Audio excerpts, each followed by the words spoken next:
Bonjour à tous, c'est Loser Killer qui vous parle pour une nouvelle review vidéo, aujourd'hui consacrée à un ensemble de jeux tirés du film Lego Ninjago sorti en 2017. Il s'agira de la référence en 10616, le Ice Tank, ou en français le tank de glace, qui contient 914 pièces et coûte la somme de 79,99 €. Et d'ailleurs, c'est un modèle édition spéciale, ce qui veut dire qu'il ne sera pas disponible dans tous les magasins. Donc attention, vous risquez peut-être de ne pas le trouver chez votre magasin préféré. Voilà, donc faites bien attention avant.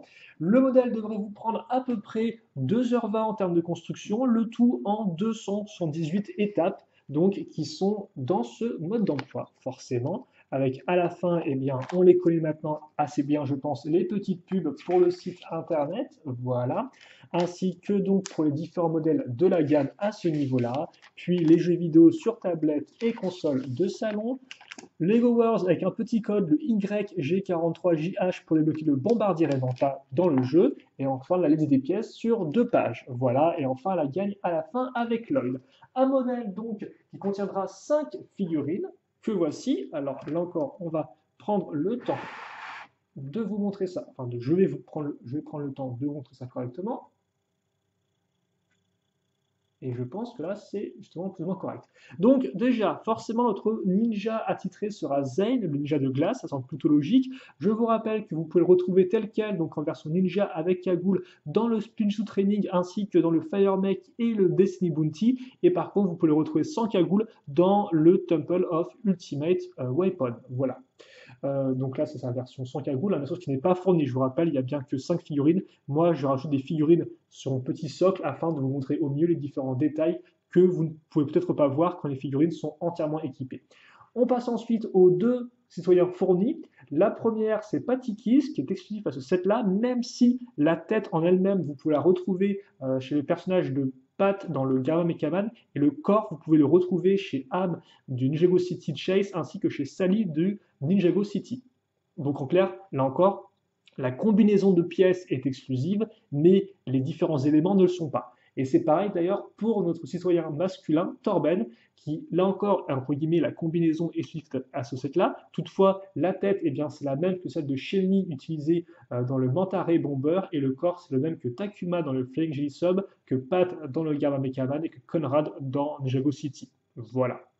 Par contre, quelque chose qui est vraiment exclusif à ce modèle-là, c'est notre nouveau méchant de l'armée des requins, à savoir Angler, comme vous pouvez le voir, donc, qui a eh bien, un casque de poisson lanterne plutôt effrayant, un peu trop de taille à mon goût, je vais vous avouer.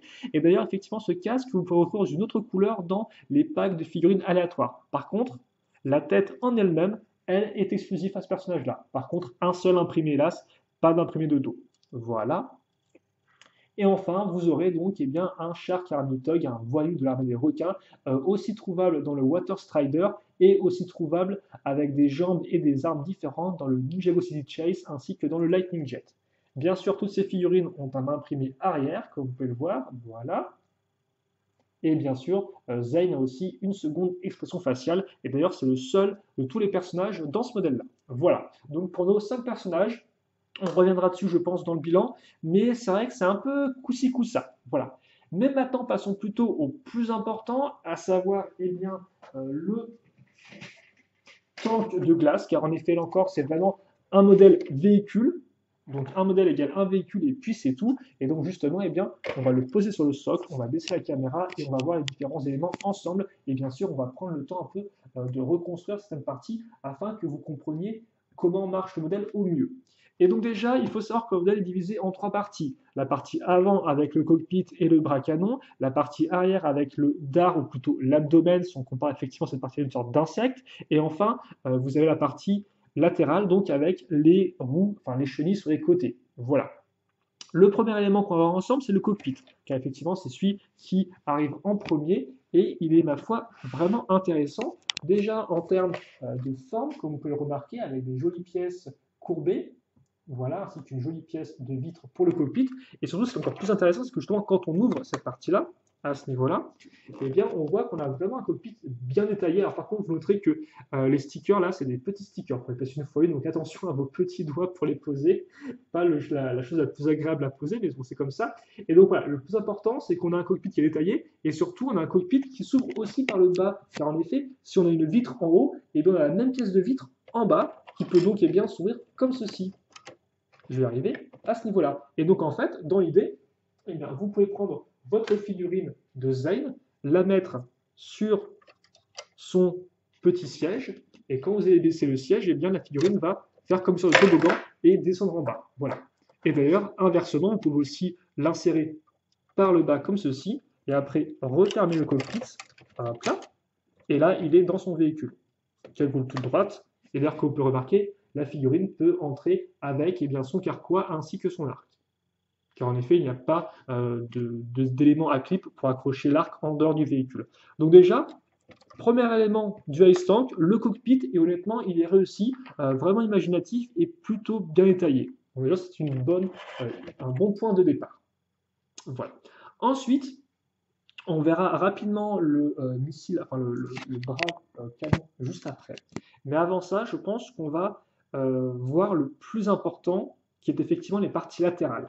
Alors, le plus important, pas vraiment en termes de design, parce que comme on peut voir, en termes d'apparence, c'est assez restreint. Il y a quelques éléments un peu fictifs ici, enfin factices à ce niveau-là, mais hormis ça, il n'y a pas vraiment beaucoup de décoration, si ce n'est forcément au niveau de la jante ici, rend plutôt bien, je trouve. Non, le plus important, effectivement, au niveau des chenilles, c'est cette partie-là. Car en effet, la roue à l'avant, elle-même est raccrochée à une barre.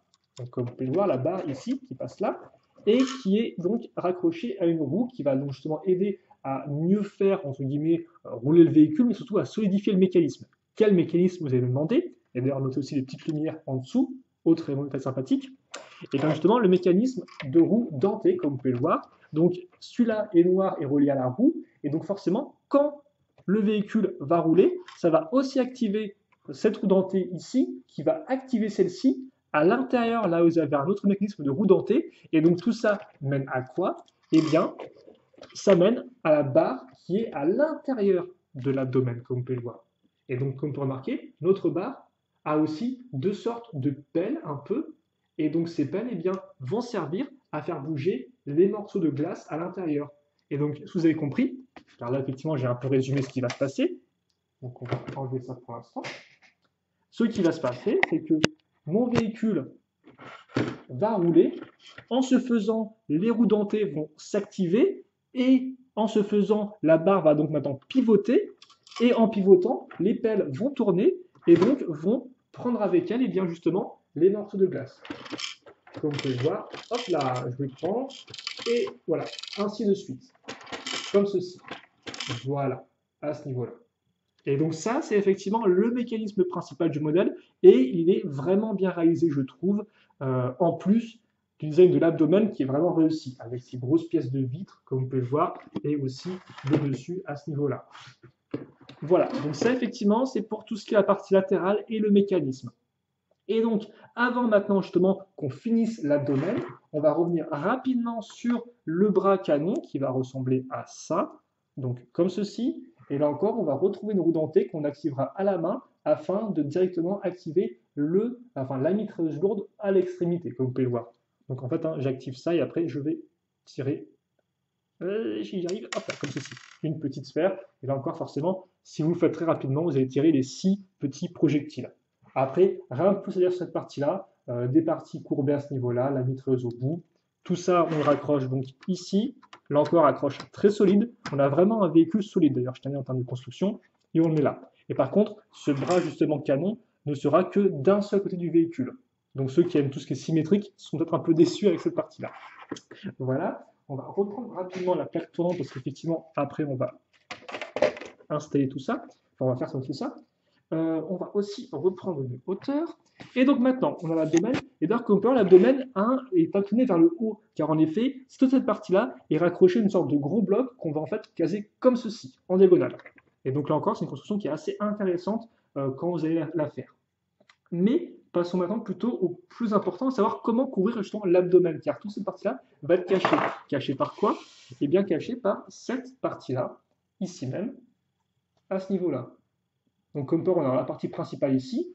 Et là, on va prendre ce module-là qu'on va clipser solidement. Ça va nous permettre ainsi d'avoir une accroche dans un angle bien déterminé.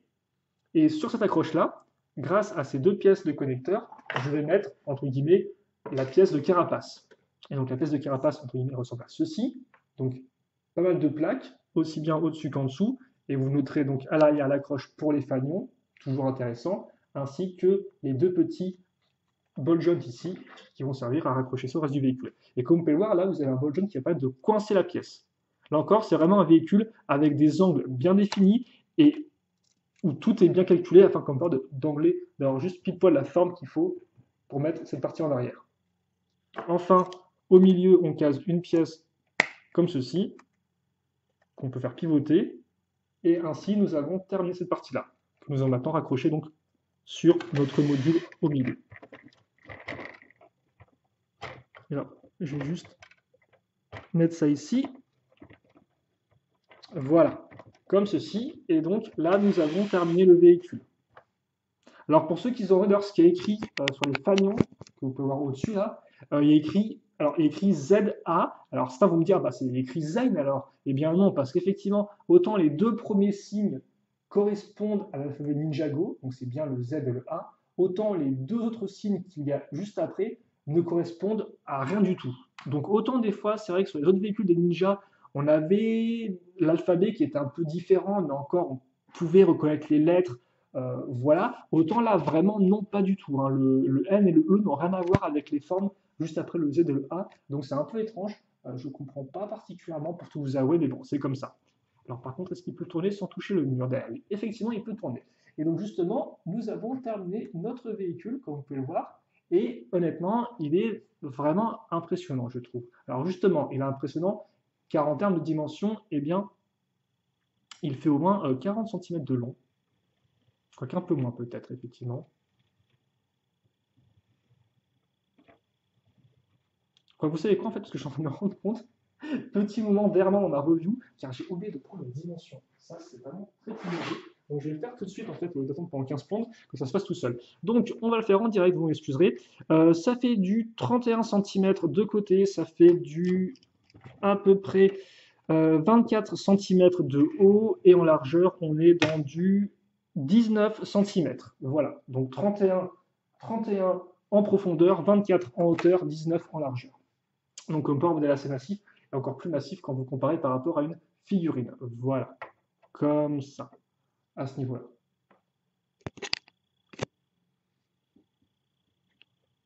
Et donc maintenant, eh bien, je pense qu'il est temps de faire un petit bilan sur ce véhicule. Alors, regardez, c'est un peu l'abdomen avec les 4 fanions. C'est vraiment il est vraiment très beau comme véhicule, je trouve. Original et beau. Et donc justement, le bilan maintenant. Est-ce que moi, je vous conseille ou pas ce modèle? Eh bien, pour moi, en fait, si vous voulez, le problème de ce modèle-là, c'est principalement son prix. Parce qu'en effet, il coûte donc 80 €, si vous êtes attentif, et je pense que pour le contenu, hélas, c'est trop cher. Alors, autant le véhicule, j'ai rien à redire dessus, il est vraiment réussi, autant effectivement, 80 € par exemple, eh bien, je m'attendrais à une meilleure sélection de figurines. Car déjà, de base, on n'a que 5 figurines. Alors, sachant que des modèles, par exemple, comme le Lightning Jet, qui coûte moins cher, on en 6, ça ne le fait pas trop, je trouve. Et c'est vrai qu'en termes de sélection de figurines, bah là encore, certes, ok, c'est cool. Vous avez Angler, donc qui est quand même assez original, même si moi je ne suis pas vraiment très fan de son casque. Mais à part ça, comme vous avez pu le voir, vous avez deux citoyens qui sont vraiment des recyclages de pièces. Et vous avez au final eh bien, un simple, entre guillemets, vous avez un simple voyou de l'armée des requins, quoi. Et donc c'est vrai que c'est une section de figurines que je trouve assez peu inspirée, et j'aurais aimé au moins avoir 6 figurines quitte à faire pour le prix de 80 €. Donc c'est vrai que ça déjà, c'est un peu un premier élément un peu sensible, c'est que ok, je veux bien payer 80 €, mais au moins faites en sorte que la section de figurines soit un peu mieux que ça, quoi. Ou alors inversement, j'aimerais bien payer moins cher si possible, quoi. Après, pour le véhicule en lui-même, là, honnêtement, j'ai pas vraiment de gros problèmes. Alors, certes, en effet, certains pourront trouver que l'intérieur des chenilles est un peu vide. Aussi, le bras qui part un peu sur le côté comme ça peut éventuellement faire un peu bizarre, même si moi, j'ai pas de gros problèmes parce que je trouve qu'au final, il n'est pas si éloigné du corps que ça, mais je peux comprendre effectivement que ça fasse bizarre, quoi, d'avoir juste un bras qui ressort et puis c'est tout. Euh, donc voilà, donc effectivement, en termes de design, on peut quand même en redire certains éléments, même si moi, j'ai pas vraiment ce problème-là. Car au final, malgré ça, moi, ce que je vois, c'est avant tout un design qui est vraiment original par rapport eh bien, au reste des modèles du film et aussi même par rapport au thème Ninjago dans son entièreté. Là encore, un thème quand même qui existe depuis 2011, mais ça, c'est vraiment un véhicule qui est original en termes de forme. J'aime beaucoup ce côté justement un peu insecte avec un peu l'avant, la tête à ce niveau-là et l'espèce de gros abdomen à l'arrière qui est vraiment bien réalisé. En plus, comme vous avez pu le voir, la partie cachée avec les pièces transparentes rend vraiment bien. Et en plus, c'est un mécanisme qui est quand même vraiment bien fait. Et ce mécanisme, justement, il est aussi bien intéressant en termes de jouabilité qu'en termes de construction, justement, et bien à assembler, parce qu'on va vraiment voir un peu comment ça s'achemine, comment on va faire monter la barre là-haut pour justement faire tourner tous les éléments de glace. Et donc tout ça fait que pour moi, on a un modèle qui, aussi bien en termes de construction, en termes de mécanisme et en termes de design, eh bien, est original justement et ressort par rapport aux autres véhicules, quoi. Et donc pour moi, c'est vraiment ça qui en fait un véhicule unique et vraiment charismatique. Et en plus, c'est vrai que même par rapport au film, eh bien, on ne perd pas vraiment en termes de détails. Alors certes, effectivement, dans le film, il est bien plus gros. D'ailleurs, dans le film, justement, il a double paire de chenilles. Ces parties-là sont non pas faites en plaques, mais carrément en briques. Voilà. Et c'est vrai que le cockpit est un poil plus gros, mais il reste quand même assez similaire à celui-ci. Mais à part effectivement ces côtés un peu plus gros, et bien on a un véhicule qui est vraiment fidèle à celui du film en termes de forme et en termes de détail, quoi. Et ça, c'est quand même un point aussi assez important.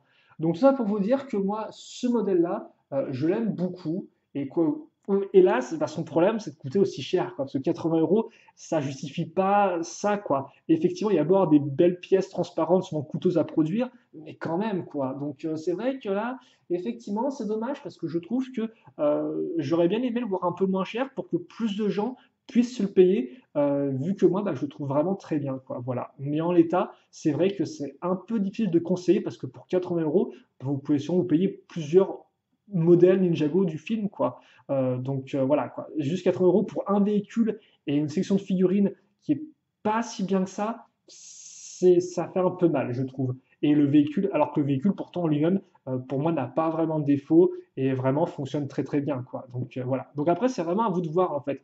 Est-ce que vous avez déjà des modèles du film et dans ce cas-là, forcément, eh bien, ça peut être intéressant. Après, vous avez déjà une petite collection de voir pour vous le payer pour compléter la collection. Ou alors, effectivement, est-ce que vous êtes fan de Zane ou alors est-ce que vous êtes vraiment fan du véhicule en lui-même. Donc après, à vous de voir, mais c'est vrai, hélas, c'est un peu coûteux. Voilà. On se quitte là-dessus, donc vous l'avez compris, un véhicule que moi j'apprécie beaucoup, et en tout cas j'espère en tout cas que vous aurez apprécié cette vidéo, malgré les petits errements au niveau des dimensions, vous m'en excuserez encore une fois de plus. Et puis pour le reste, si vous, il vous reste des questions, des commentaires, n'hésitez pas à les poser, j'y répondrai avec grand plaisir comme d'habitude. Et puis nous, eh bien, on se retrouve très prochainement donc pour de nouvelles vidéos. En attendant, portez-vous bien, passez une bonne journée, une bonne soirée, une bonne ce que vous voulez, et à la prochaine. Salut à tous et à toutes.